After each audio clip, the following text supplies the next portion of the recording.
Hello, hello, and good evening, or day, or afternoon, depending where you are. It's Riikka Kovasin here with a harvest inspired live.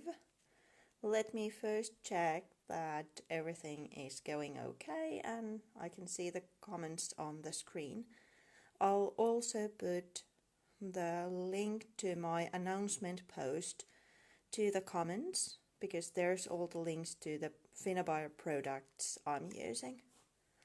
So let me just go away for a while. You're not going to see me on screen, but I'll be back in a second.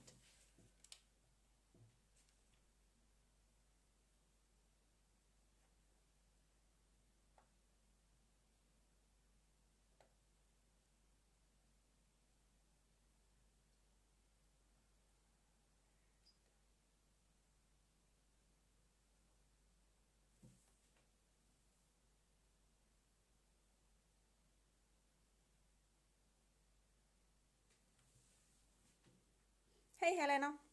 Now I'm seeing the comments and then I'll add the link just yet. Sama suomeksi, eli siis en ole juuri tällä hetkellä ihan tuossa kamerassa.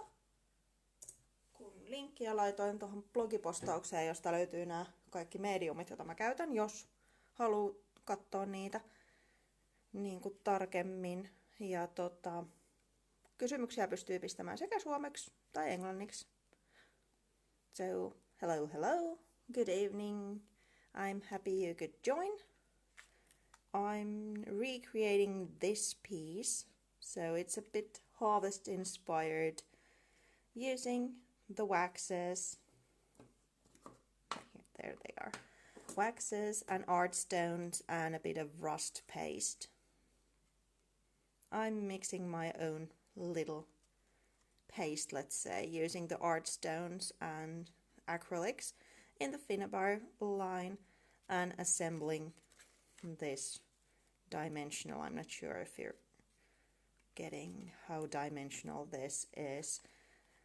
I have a list of all the supplies in my blog, which I added in the comments if you want to see. The one or two things I missed from the list is cardboard pieces and then I'm using my grandma's old measure tape, adding a little bit of it in the layers, but again it's optional. You can use any kind of pattern paper or ribbon. Hi Mila. Hi Sharon. Thank you for tuning in. It's 1 minute still until the clock is actually 9 here in Finland. So let's wait for a while. But I'm hoping everything is okay. You can see and hear me all right. And let me just say again that you can ask any mixed media questions or any questions about the mediums if there's anything that's puzzling you in either English or Finnish. Eli kysymyksiä voi laittaa tosiaan suomeksi tai englanniksi. Ruotsiksikin todennäköisesti, mutta vastaan kyllä sitten englanniksi. So, almost 9. Soon we'll start. There's not that much special, let's say. This is really easy project. There's just mixing, matching, and one of my favorites, favorite ways to make embellishments is the hot glue things. I'm not doing the embellishments during the live, but I'm decorating them, so I'm not using the mold, but I can tell you how to make them. It's just using the silicone mold and some hot glue. Okay, it's 9 here in Finland, so let's start. Once again, thank you for coming and let's get going. The base for my project is this gorgeous chipboard from A.B.Studio.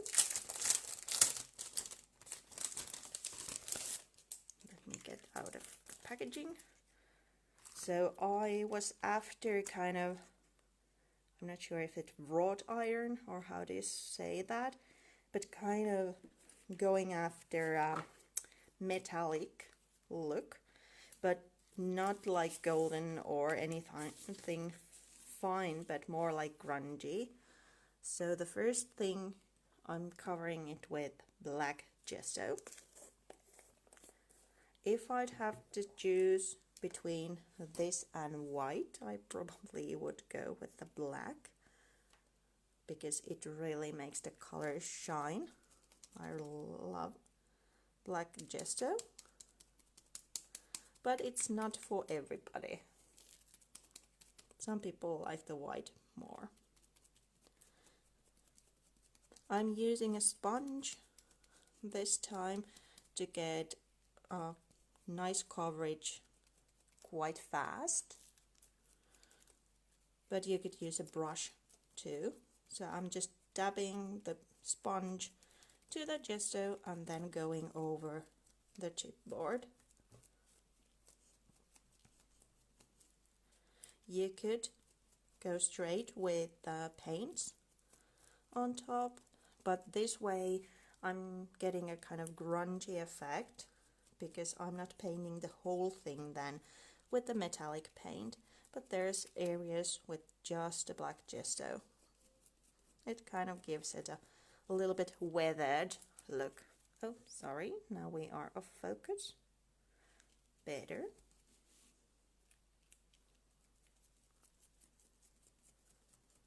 You could even use our big kind of foam roller probably to get this done, because I'm just kind of priming the piece.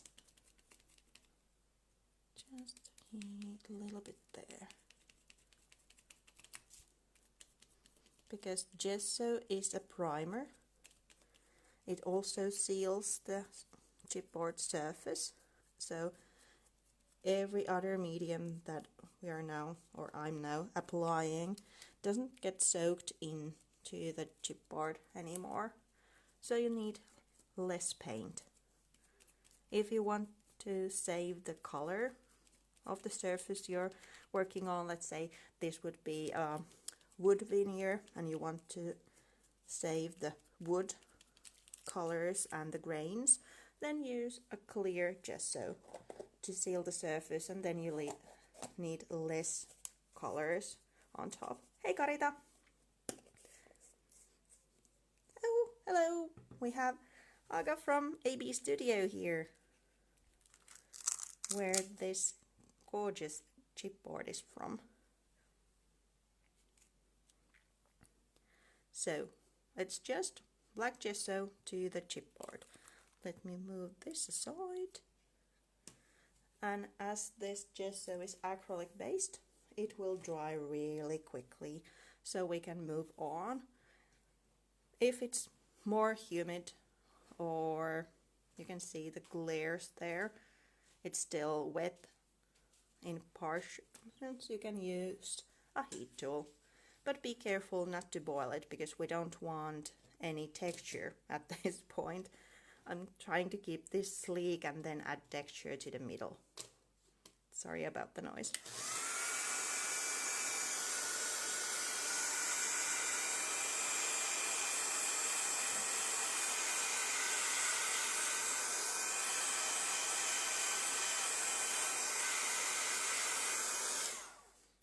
Just really quick dry and we are good to go. Hei Niina! Onpa kiva nähdä paljon suomalaisia. Hölpötän taas suomeksi siis sen, että jos on kysymyksiä, niin voi laittaa suomeksi tai englanniksi, kumpi vaan. Again, speaking Finnish and saying that it's okay to ask questions in Finnish or in English. Those two languages I can. My husband is a Swedish-speaking Finn, so I understand Swedish, but it's really hard for me to speak it. It takes too long, because I usually try to translate it via English, so it takes twice as long. Next step, is getting that kind of metallic feel to it. So I'm using a metallic paint. This one is called Hazelnut, if I'm correct. Yes. I picked up because, hi Cindy! It's kind of lovely earthy color, and I'm dry brushing it. So I'm not totally transforming this now to this metallic brownish color, but only giving it some cover.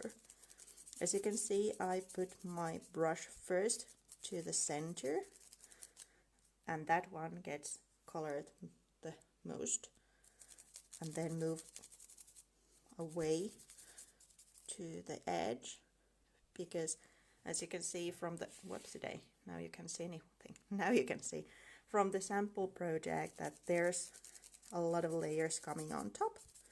So this really kind of center where there's no too much paint. It's just a flat surface, whereas, let me try to get here, where the black gesso is still showing, you can get more like a textured feel, more grungy, and to my eye a bit more interesting because it's not a flat metallic color, but there's more variation. If you would like to have even more like a textured feel, you could start by adding some modeling paste, let it dry, and then add the black gesso on top.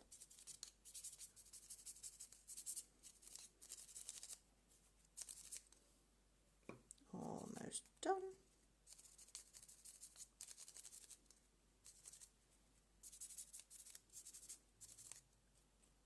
I was just talking with some friends who are from the Central Europe, and they were like, no, it's not autumn yet, but here in Finland there are some hints, let's say, from the autumn is coming and the harvest time. The grains from the fields are getting gathered. I'm not sure what the correct term is. And all the fruits are getting ripe and ready to be picked. So it's starting to be harvest time. Hey Jonna! So almost done with that phase. And I'm also, sorry for my hand, repeating it to some leaves and flowers. They are already painted using black gesso, and they are cast weighed hot glue. It's a really easy way to make your own embellishments using the silicone molds that are in the Finnabair line or then in the redesign. And the same with these. There's the black gesso, and now I'm dry brushing some of the metallic paint on top.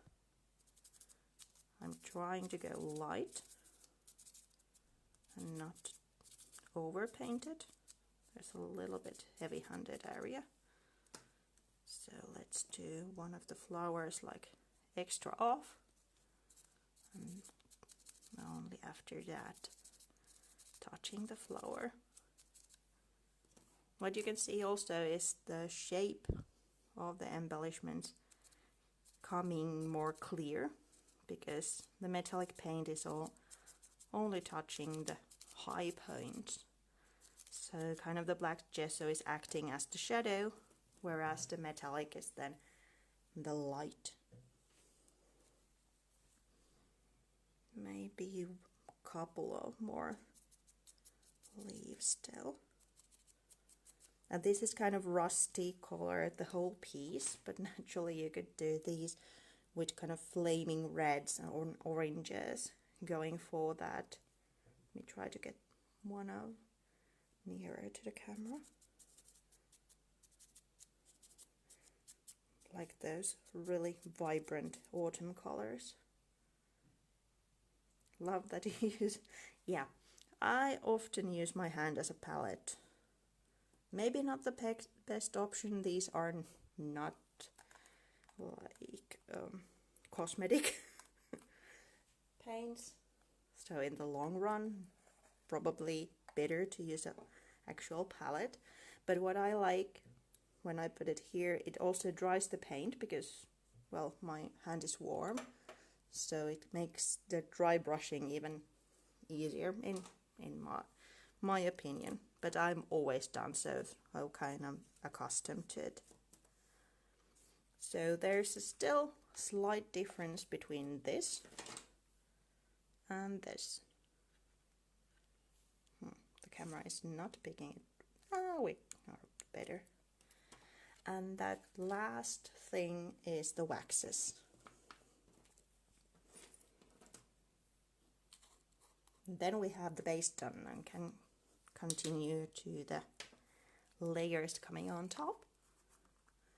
I'm using 2 colors of wax. The other one is old silver. And then I'm mixing it with rich copper. I didn't want to use just one because I'm usually more is more type of crafter.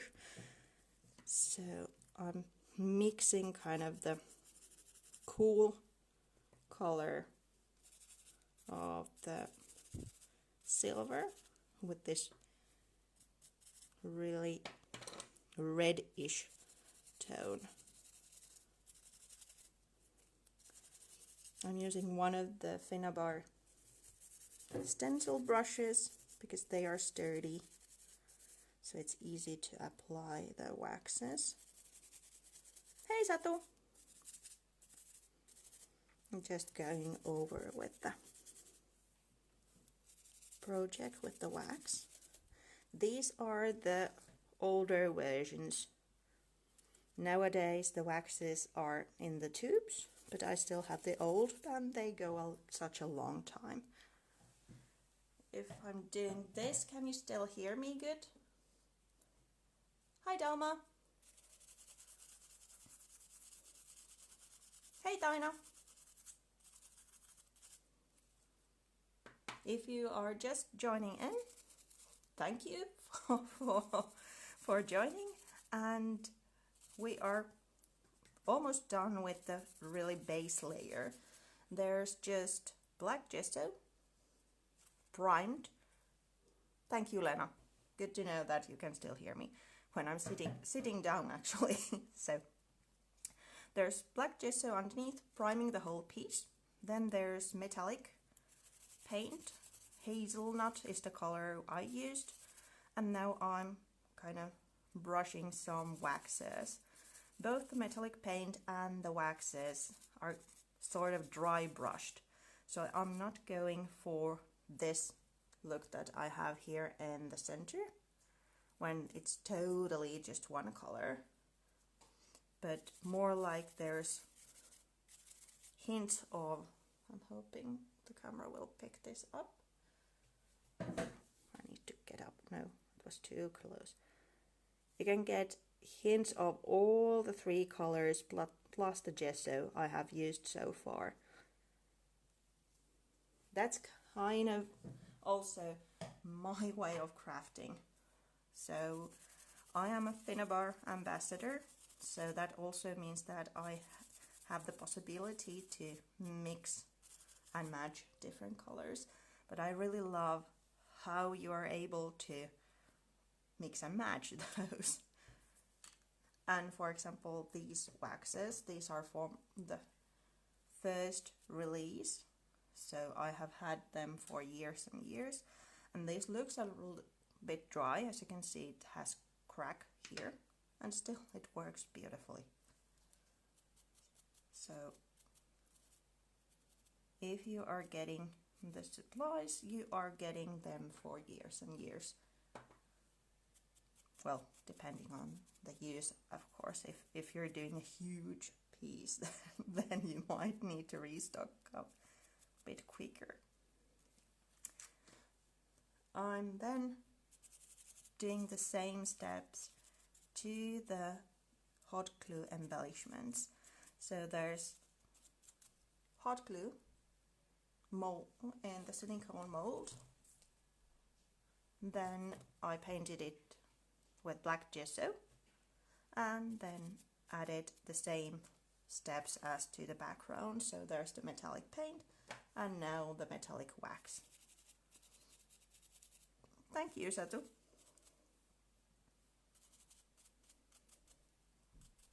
I really like the effect the silver adds, because it's kind of contrasting in a way to these warmer tones I'm otherwise using. But it kind of gives that a little bit metallic edge because there's several different tones of the metals. There we go. We have those done. And then I'm thinking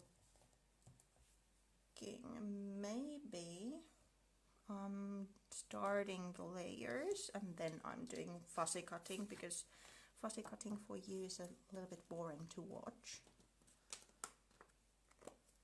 So let me get these out of the way. And there. And these to the side.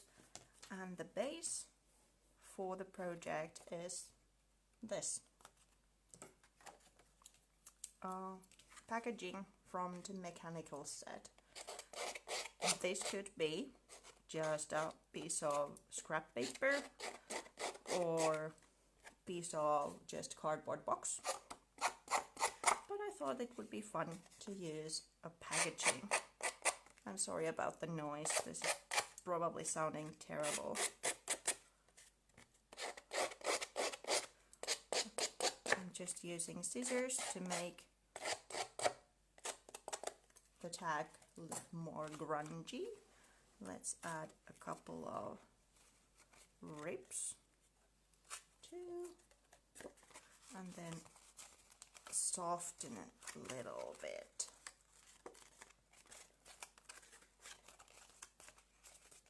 So it kind of makes it look more vintagey, more old, just distressing it a little bit. And then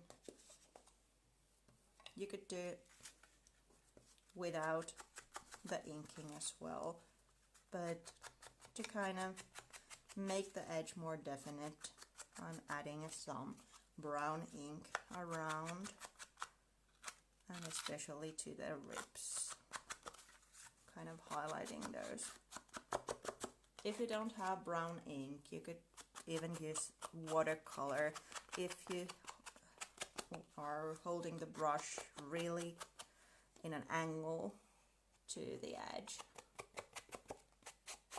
A different look naturally, but something you could use if you don't have an ink tool and ink. Acrylic paint even might do, again, totally different look. It's more like opaque, but just to give you options what you can use instead of ink, so you don't have to have a lot of different mediums. What I'm using as my adhesive is the heavy body gel, which is kind of fun because I usually prefer the 3D gel, but in a demo situation this one is handy because it's so thick and sturdy, so it gives me this effect that everything will stay put. You know, well, it takes a long time to dry, at least here in Finland, but you get that kind of adheration or feeling of that immediately.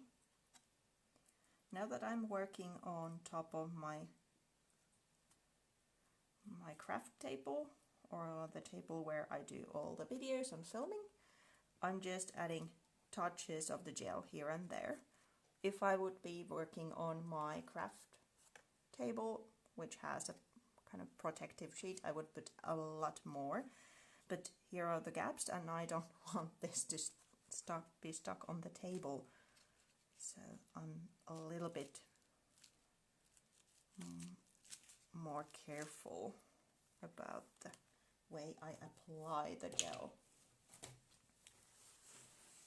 The more you have, the sturdier it will be, because, well, if you don't know already, if you have been watching Anna for a long time, you are sure to know this, but if you haven't, gel medium is actually made for making acrylic paints thicker.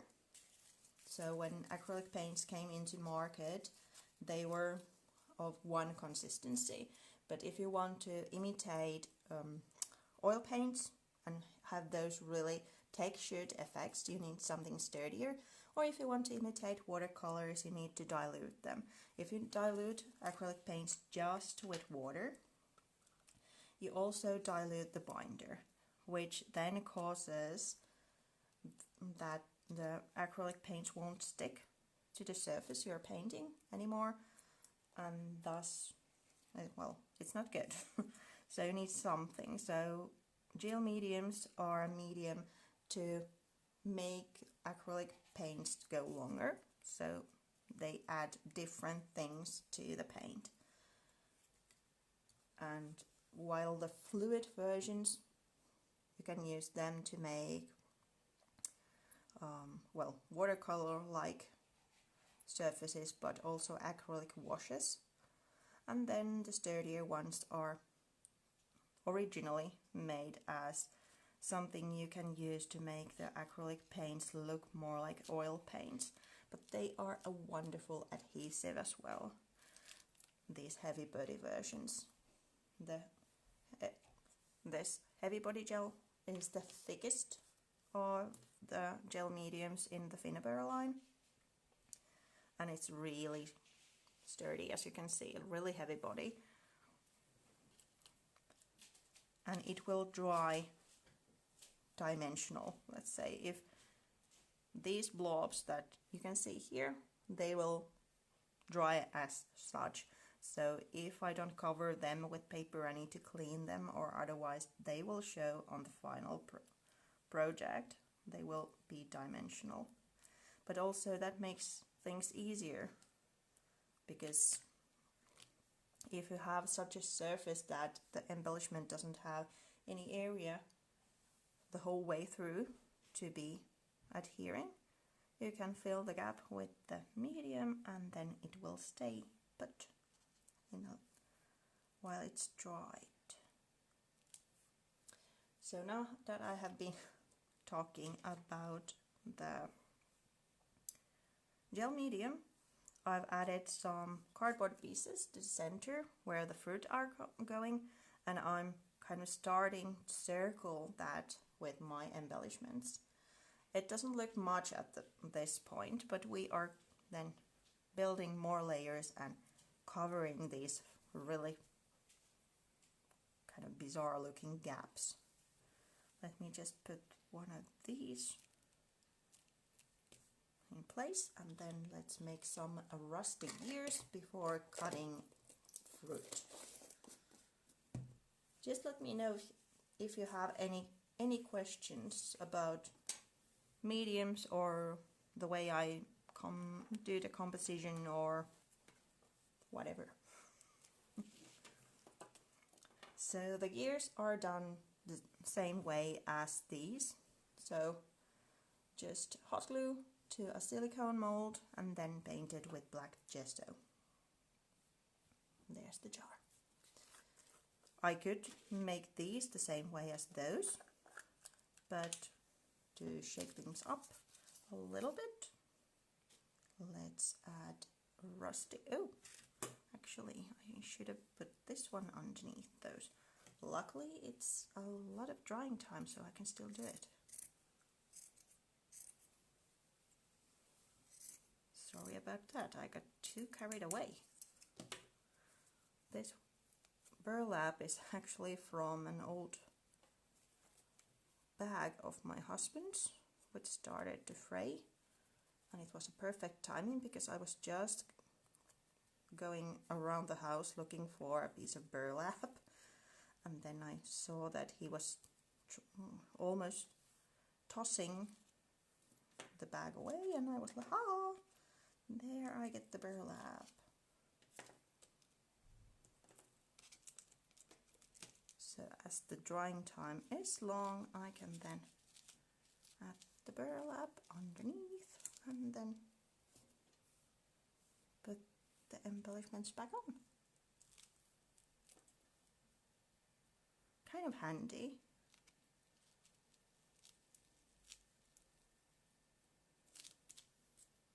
If you would use hot glue to make that one needs more the composition, you couldn't do this.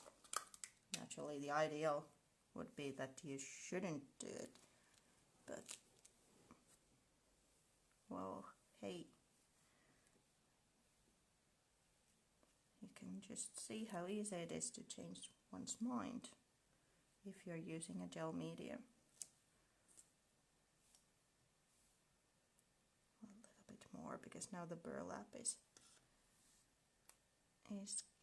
getting some of the,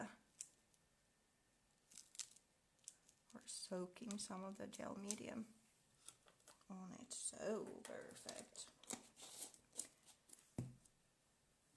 Then let's treat these with the rust paste. I'm just using one color of rust paste intentionally, that you don't always need to have a lot of the colors, because you can use other mediums with the rust paste, or you can build your own rust paste.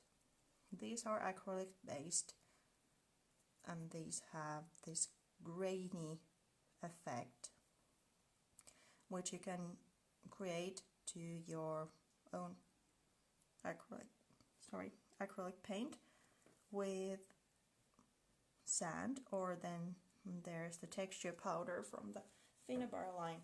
You could add to an acrylic paint to make it more grainy. So that's just one layer of the paste. Okay, now I need to stand up again so I can see where the camera is actually. Here we go.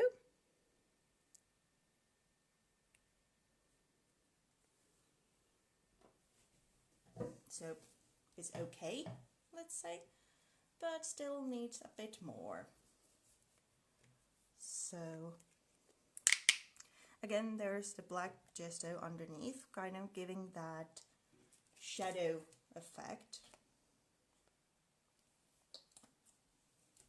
So I'm not painting the whole embellishments with the rust paste.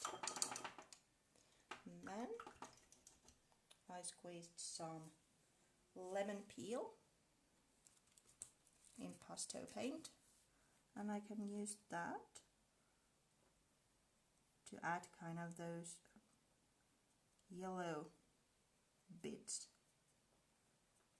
to the pieces. Again, dry brushing, so not painting the whole thing yellow after I've added the rust paste, but instead just giving it a coat of another color to give it a bit more character, let's say.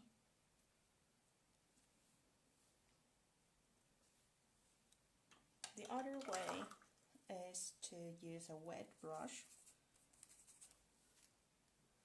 For example, there I went a little bit heavy-handed, so I'm using a little bit of water to make it more like that, so it kind of goes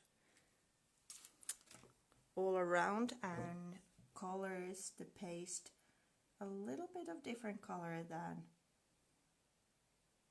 it originally was. But again, I'm not going to paint the whole thing, just touching here and there. And well, here's the important part. Now they are a bit wet, but if you use a heat tool, be really careful because they are hot glue. So if you really get heavy-handed with the heat tool, you'll end up with a blob of just molten glue, which is not the thing we're looking for. So sorry about the noise.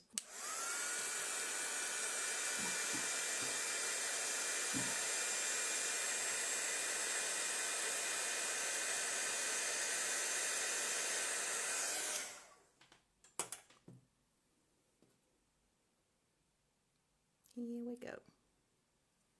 Not totally dry yet, but there's just one of the rust effect paste, black gesso underneath, and then hints with the lemon peel. So you could do your own, sorry about the noise when I'm moving the chair, your own rust paste if you use any kind of, well, the texture powder or sand, even like fine grain sand. Or one of the things I've used previously is the embossing enamel, like the big grains, that also gives the grainy look to an acrylic paint. Let's maybe add a touch of lace here and there with these, and then we need the fruit. No, not gesso.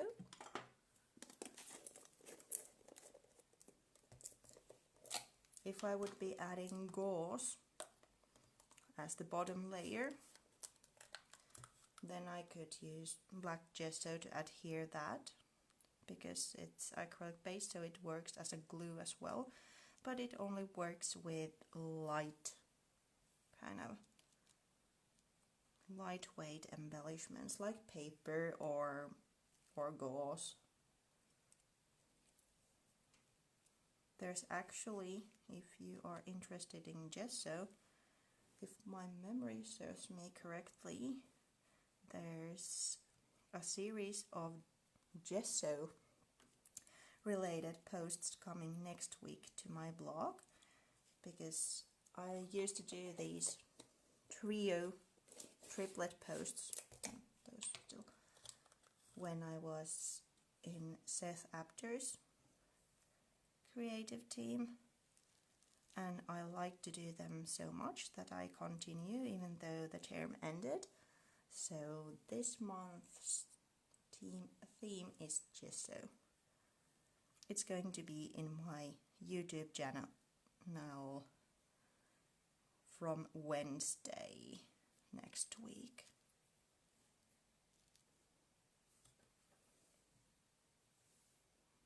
Now I'm inventing as I go along, because I'm not following that composition anymore, just inventing my own.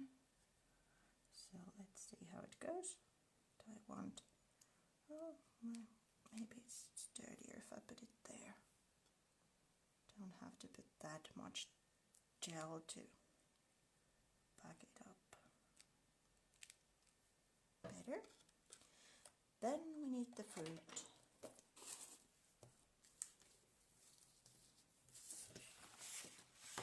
This is also kind of my way to give you ideas that there's the packaging, there's a piece of something that was going to the bin, and then there's going to be the pieces of my grandma's old tape measure, all in this piece. So you can use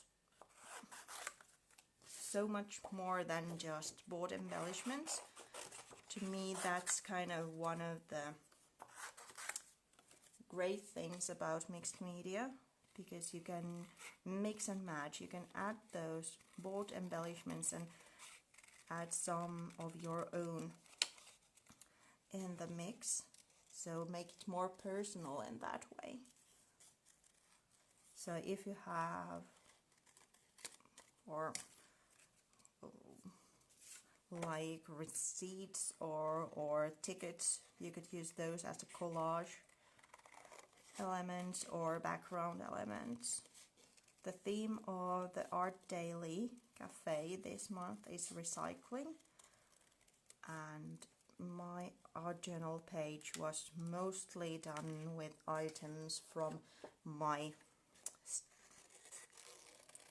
what should I call it? A stash, a bag where I put everything interesting looking. So there's tickets, there's pieces of even paper bag that are pretty looking, or then clothing tags, because those are so handy to use in a background or in layers. Again, adding a kind of personal element to the page. Naturally, you are the one who's doing the page, so there's a definite personal element in there, but these little details also bring it to kind of another level. The fruit I'm now cutting are from an older Prima collection called Fruit Paradise, yeah. But they doesn't have to be from that collection. I just found that when I was looking for an inspiration for this piece, I thought about August, and August in Finnish is elokuu, and that led to me thinking about elonkorjuu, which means harvest, and thus I thought that these ripe fruit would be good. And a little bit defining the edge.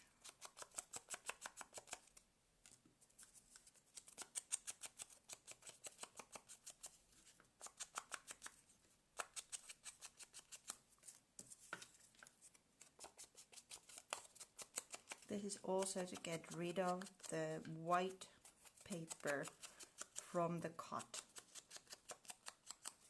Oh, and if you don't fussy cut that much, my tip would be that the scissors stay in place and the embellishment moves, because that's also more ergonomic in that way, so you don't end up with funny positions.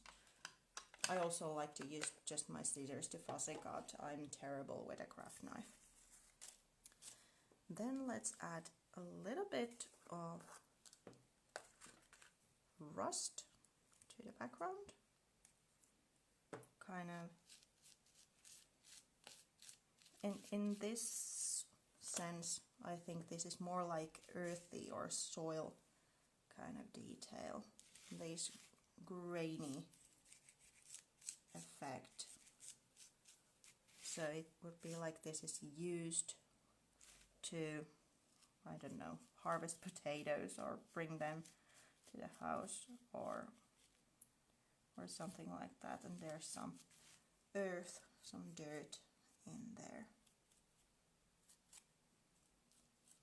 Not that I actually had to put anything there because we're covering it, but better safe than sorry.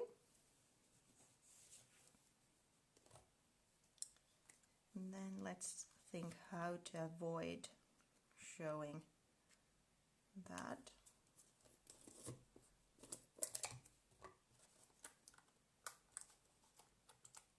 Come on.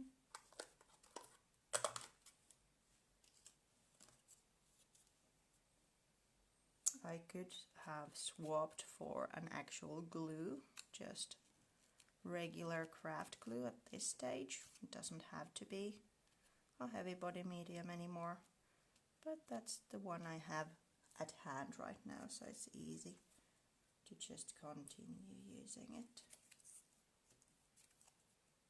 Maybe then that one, kind of covering that gap. And then we need something on top to cover that. Maybe these will go here. Maybe this other pair would be here. Do we need the lemons? maybe they can be underneath. Kind of giving a little base. And then let's use these cardboard pieces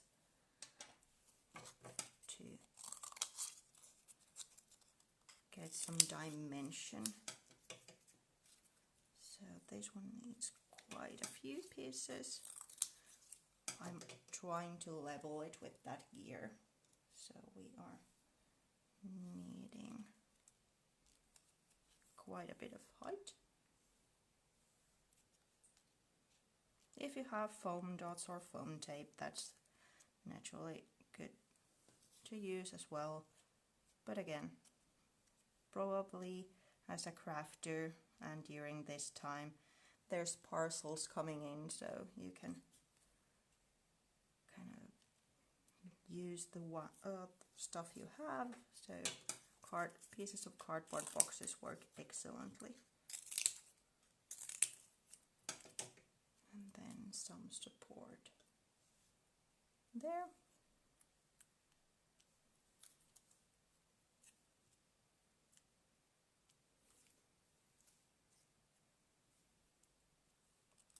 Do we need one more? Yes, and that's it.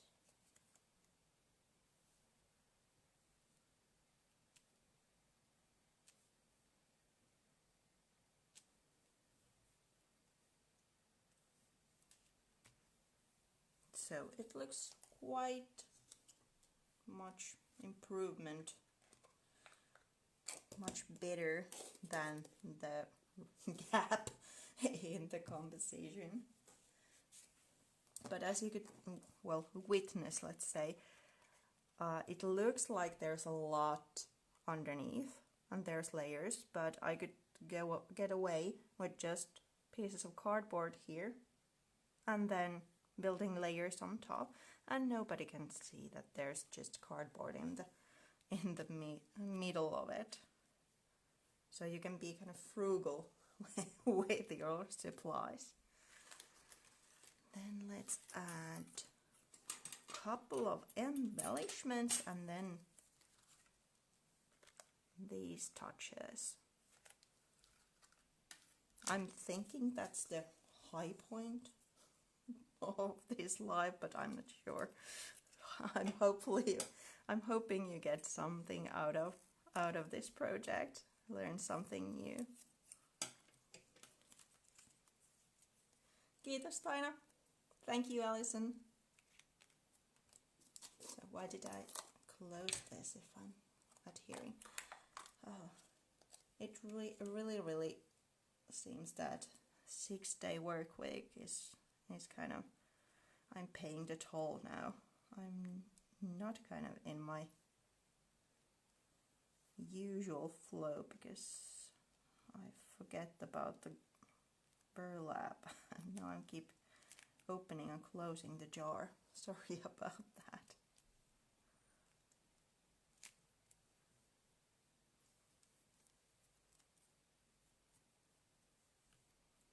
I want that one there. But could I get away? Yes, I could get away with a smaller piece. So I have one more piece to use in another project. I've had this tape measure for years and years, and I'm gradually using it because, well, like I said, it's from my grandmother, who's now passed away many years ago. So it's kind of a treasure. I just use a teeny tiny bit of it every now and then. But I really like the look because you can see it's used. There's wear and tear. So to me that adds to its charm. Then this leaf. I'm usually quite a fast crafter and I don't think a lot about the composition. I kind of let it happen. So there's not that much planning ahead. just a couple of places where I try an element and then choose one, and then this one goes here. Okay, now you can decide, are we going with art is the answer or your story matters? Which one will it be for the text or saying? Will it be art or will it be story? Now there's the delay, I have to wait. Art is the answer. Thank you, Lena. Let's go with that. Art is the answer. And usually that is very true. I don't know about you, but I at least use art journaling, so art, as my, well, psychiatrist, let's say. It's my way of relaxing and kind of stress relief.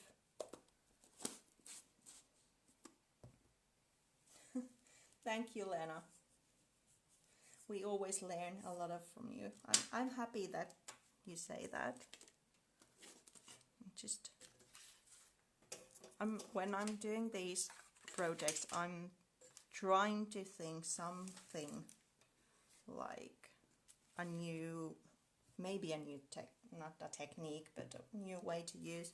But then there's a lot of repetition as well, which is good.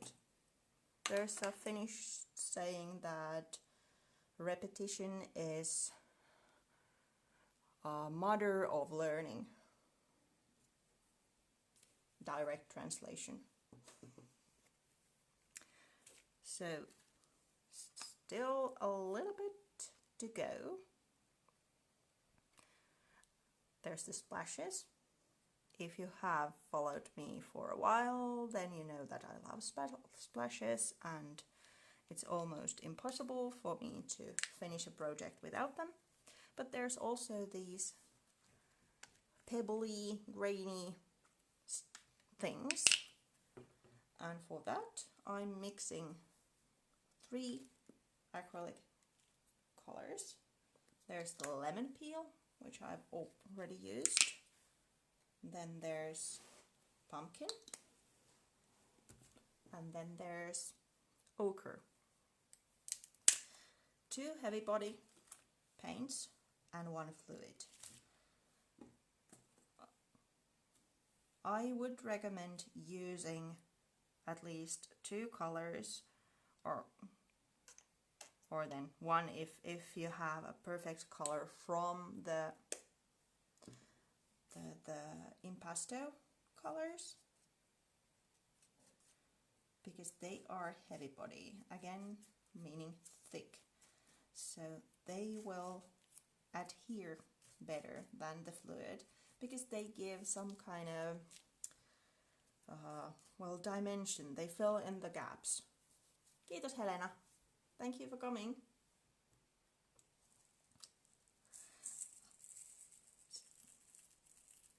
Niin siis suomeksi olisi voinut kiitos. Kiitos Helena, kiitos kun tulit.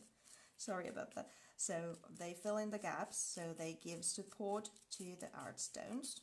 So I'm not adding any adhesive to this. I'm just using the acrylic paint as the adhesive, because the art stones are so light. If you would use actual stones, like pebbles, then you would need some more a sturdier adhesive, but as these are so light, so you can get away with just acrylic. And I'm going for this kind of earthy but still a little bit burnt orangey color. The difficult part, let's say, is the applying, because they want to stick to your palette knife.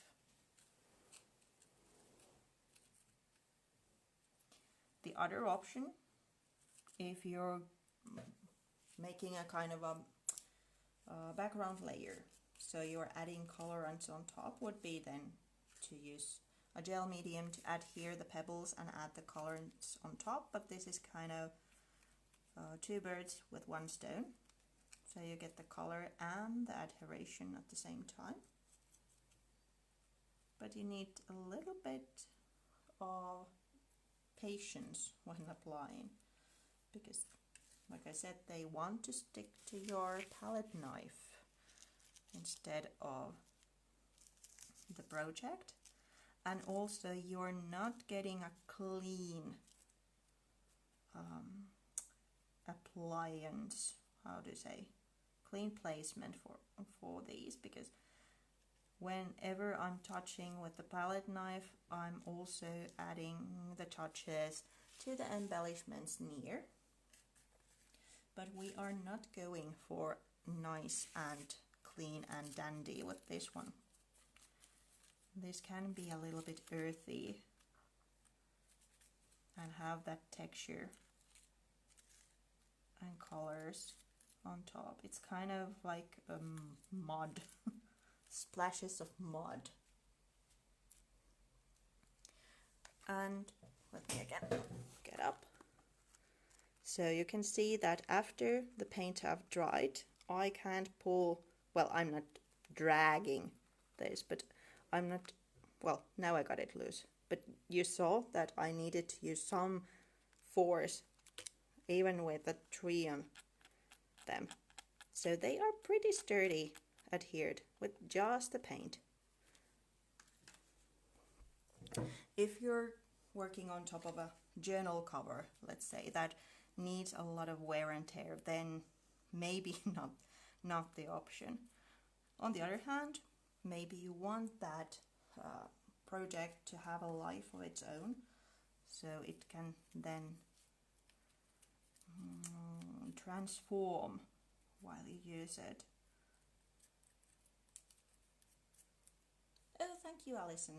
Great to hear that you're liking my little tips. So I'm guessing we are almost done with this part. And then the last part.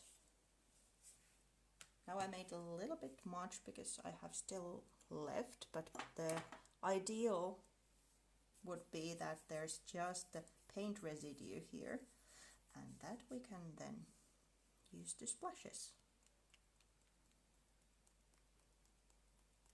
It's kind of the final stage, tying everything together, because then there's the color from the background and continuing to the embellishments and all around the piece, because there's a teeny tiny touch of that color. On the other hand, if you don't like splashes, don't do them. Skip this last part. I'm also wanting a little bit of that darker tone. So I'm taking some of that rust paste just with the tip of my brush and then applying that. So again, two colors. You get twice as much than with one color. Then I think that's it. What really a little bit bothers me is this color here, so let's add just a touch of wax there, because it's this funny looking teal color amid all these warmer tones. Okay, now I got that to my finger. So a little bit of wax just to mask some of that cool tone from it. Then let me get up and show you some detail shots. So these are still wet and it takes some time for it to dry. You could use a heat tool to try to speed things up, but if you have used hot glue to make the embellishments, be careful because they can melt. So it's safer if you have the hot glue embellishments to leave it air dry if you're not in a hurry. So that's it. A little harvest piece with grungy, earthy feel. Thank you so much for joining in today. That really means a lot. If you have any questions afterwards, I'm trying to keep an eye on the chat for a while. And you can always email me or message me or use whatever social media to contact if you have any questions about Finnabair products or mixed media or anything. Kiitos Taina. Thank you Leena. Kiitos Helena. So have a happy evening or day depending where you are. It's almost 10 o'clock here. So sleep tight or good morning and I'll see you next month hopefully. Thank you. Bye bye.